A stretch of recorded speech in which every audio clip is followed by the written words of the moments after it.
तब कथामृतं तप्त जीवनं कविभिडीरितं कल्मषापहं श्रवणमंगलं श्रीमदाततं भुवि गृह्णन्ति ये भूरिदा जनाः। শ্রী শ্রী রামকৃষ্ণ কথামৃত। ঠাকুর শ্রী রামকৃষ্ণ ভক্ত সঙ্গে দক্ষিণেশ্বর কালীবাড়ি মধ্যে, দ্বিতীয় পরিচ্ছেদ, 1883, 4 জুন। শ্রী রামকৃষ্ণ: কি অবস্থায় গেছে! প্রথম যখন এই অবস্থা হলো, দিন রাত কোথা দিয়ে যেত বলতে পারি না। সকলে বললে পাগল হলো, তাই তো এরা বিবাহ দিলে। উন্মাদ অবস্থা। প্রথম চিন্তা হলো পরিবারও এইরূপ থাকবে, খাবে দাবে। শ্বশুরবাড়ি গেলুম, সেখানে খুব সংকীর্তন। নফর, দিগম্বর মারুজ্যের বাপ এরা এলো, খুব সংকীর্তন। একবার ভাবতুম কি হবে, আবার বলতুম মা, দেশের জমিদার যদি আদর করে তাহলে বুঝব সত্য। তারাও সেধে এসে কথা কইত। কি অবস্থায় গেছে! একটু সামান্যতেই একেবারে উদ্দীপন হয়ে যেত। সুন্দরী পূজা করলুম, 14 বছরের মেয়ে। দেখলুম সাক্ষাৎ মা, টাকা দিয়ে প্রণাম করলুম। রামলীলা দেখতে গেলুম, একেবারে দেখলুম সাক্ষাৎ সীতা, রাম, লক্ষ্মণ, হনুমান, বিভীষণ। তখন যারা সেজেছিল তাদের সব পূজা করতে লাগলুম। কুমারীদের এনে তখন পূজা করতুম, দেখতুম সাক্ষাৎ মা। একদিন বকুলতলায় দেখলুম নীল বসন পরে একটি মেয়ে দাঁড়িয়ে, বেশ্যা। দপ করে একেবারে সীতার উদ্দীপন। ও মেয়েকে ভুলে গেলুম, কিন্তু দেখলুম সাক্ষাৎ সীতা লঙ্কা থেকে উদ্ধার হয়ে রামের কাছে যাচ্ছেন। অনেকক্ষণ বাহ্য শূন্য হয়ে সমাধি অবস্থা হয়ে রইল। আর একদিন গড়ের মাঠে বেড়াতে গিয়েছিলুম। বেলুন উঠবে, অনেক লোকের ভিড়। হঠাৎ নজরে পড়ল একটি সাহেবের ছেলে গাছে হেলান দিয়ে দাঁড়িয়ে রয়েছে, ত্রিভঙ্গ হয়ে। যাই দেখা, অমনি শ্রীকৃষ্ণের উদ্দীপন। সমাধি হয়ে গেল। শিয়রে রাখাল ভোজন করালুম, তাদের হাতে হাতে সব জলপান দিলুম। দেখলুম সাক্ষাৎ ব্রজের রাখাল। তাদের জলপান থেকে আবার খেতে লাগলুম। প্রায় হুঁশ থাকত না। সেজবাবু জানবাজারের বাড়িতে নিয়ে দিন কতক রাখলে। দেখতে লাগলুম সাক্ষাৎ মার দাসী হয়েছি। বাড়ির মেয়েরা আদবেই লজ্জা করত না। যেমন ছোট ছেলেকে বা মেয়েকে দেখলে কেউ লজ্জা করে না, তেমন। আন্দির সঙ্গে বাবুর মেয়েকে জামাইয়ের কাছে শোয়াতে যেতুম। এখনও একটু তাতেই উদ্দীপন হয়ে যায়। রাখাল জপ করতে করতে বিড়বিড় করত। আমি দেখে স্থির থাকতে পারতুম না। একেবারে ঈশ্বরের উদ্দীপন হয়ে বিহ্বল হয়ে যেতুম। ঠাকুর প্রকৃতিভাবের কথা আরও বলিতে লাগিলেন, আর বললেন, আমি একজন কীর্তনিয়াকে মেয়ে কীর্তনীর ঢং সব দেখিয়েছিলুম। সে বললে, আপনার এসব ঠিক ঠিক, আপনি এসব জানলেন কেমন করে? এই বলিয়া ঠাকুর ভক্তদের মেয়ে কীর্তনিয়ার ঢং দেখাইতেছেন। কেহই হাস্য সংবরণ করিতে পারিলেন না। তৃতীয় পরিচ্ছেদ। আহারের পর ঠাকুর একটু বিশ্রাম করিতেছেন। গাঢ় নিদ্রা নয়, তন্দ্রার ন্যায়। শ্রীযুক্ত মণিলাল মল্লিক, পুরাতন ব্রহ্মজ্ঞানী, আসিয়া ঠাকুরকে প্রণাম করিলেন ও আসন গ্রহণ করিলেন। ঠাকুর তখনও শুইয়া আছেন। মণিলাল এক একটি কথা কহিতেছেন। ঠাকুরের অর্ধনিদ্রা অর্ধ জাগরণ অবস্থা। একবার উত্তর দিতেছেন। মণিলাল: শিবনাথ নিত্যগোপালকে সুখ্যাতি করেন, বলেন বেশ অবস্থা।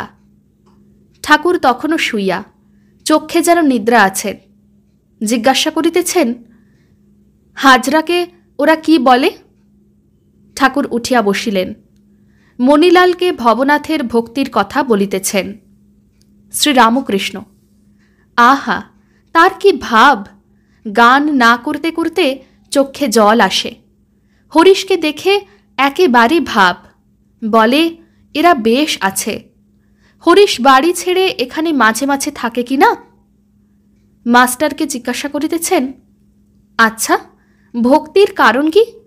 ভবনাথ এসব ছোকরার কেন উদ্দীপন হয়? মাস্টার চুপ করিয়া আছেন। শ্রীরামকৃষ্ণ, কি জানো, মানুষ সব দেখতে একরকম, কিন্তু কারুর ভিতর ক্ষীরের পোর, যেমন পুলির ভিতর কলাইয়ের ডালের পোরও থাকতে পারে, ক্ষীরের পোরও থাকতে পারে, কিন্তু দেখতে একরকম। ঈশ্বর জানবার ইচ্ছা, তার উপর প্রেম ভক্তি, এরই নাম ক্ষীরের পোর। এইবার ঠাকুর ভক্তদের অভয় দিতেছেন। শ্রীরামকৃষ্ণ মাস্টারের প্রতি, কেউ কেউ মনে করে আমার বুঝি জ্ঞান ভক্তি হবে না, আমি বুঝি বদ্ধজীব। গুরুর কৃপা হলে কিছুই ভয় নাই। একটা ছাগলের পালে বাঘ পড়েছিল, লাফ দিতে গিয়ে বাঘের প্রসব হয়ে ছানা হয়ে গেল। বাঘটা মরে গেল, ছানাটি ছাগলের সঙ্গে মানুষ হতে লাগল। তারাও ঘাস খায়, বাঘের ছানাও ঘাস খায়। তারাও ভ্যা ভ্যা করে, সেও ভ্যা ভ্যা করে। ক্রমে ছানাটা খুব বড় হলো। একদিন ওই ছাগলের পালে আর একটা বাঘ এসে পড়ল। সে ঘাস খেকো বাঘটাকে দেখে অবাক, তখন দৌড়ে এসে তাকে ধরলে। সেটাও ভ্যা ভ্যা করতে লাগল। তাকে টেনে হিঁচড়ে জলের কাছে নিয়ে গেল। বললে, দেখ, জলের ভিতর তোর মুখ দেখ, ঠিক আমার মতো দেখ, আর এই নে খানিকটা মাংস, এইটে খা। এই বলে তাকে জোর করে খাওয়াতে লাগল। সে কোনো মতে খাবে না, ভ্যা ভ্যা করছিল। রক্তের আস্বাদ পেয়ে খেতে আরম্ভ করলে। নূতন বাঘটা বললে, এখন বুঝেছিস, আমিও যা তুইও তা, এখন আয় আমার সঙ্গে বনে চলে আয়। তাই গুরুর কৃপা হলে আর কোনো ভয় নাই। তিনি জানিয়ে দেবেন তুমি কে, তোমার স্বরূপ কি। একটু সাধন করলেই গুরু বুঝিয়ে দেন এই। তখন সে নিজেই বুঝতে পারবে কোনটা সৎ, কোনটা অসৎ। ঈশ্বরই সত্য, এ সংসার অনিত্য। এক জেলে রাত্রে এক বাগানে জাল ফেলে মাছ চুরি করছিল। গৃহস্থ জানতে পেরে তাকে লোকজন দিয়ে ঘিরে ফেললে। মশাল টশাল নিয়ে চোরকে খুঁজতে এলো। এদিকে জেলেটা খানিকটা ছাই মেখে একটা গাছতলায় সাধু হয়ে বসে আছে। ওরা অনেক খুঁজে দেখে জেলে টেলে কেউ নেই, কেবল গাছতলায় একটি সাধু ভস্য মাখা ধ্যানস্থ। পরদিন পাড়ায় খবর হলো একজন ভারী সাধু ওদের বাগানে এসেছে। এই যত লোক ফল ফুল সন্দেশ মিষ্টান্ন দিয়ে সাধুকে প্রণাম করতে এলো। অনেক টাকা পয়সাও সাধুর সামনে পড়তে লাগলো। জেলেটা ভাবল, কি আশ্চর্য, আমি সত্যকার সাধু নই, তবু আমার উপর লোকের এত ভক্তি। তবে সত্যকার সাধু হলে নিশ্চয়ই ভগবানকে পাব, সন্দেহ নাই। কপট সাধনাতেই এতদূর চৈতন্য হল। সত্য সাধন হলে তো কথাই নাই।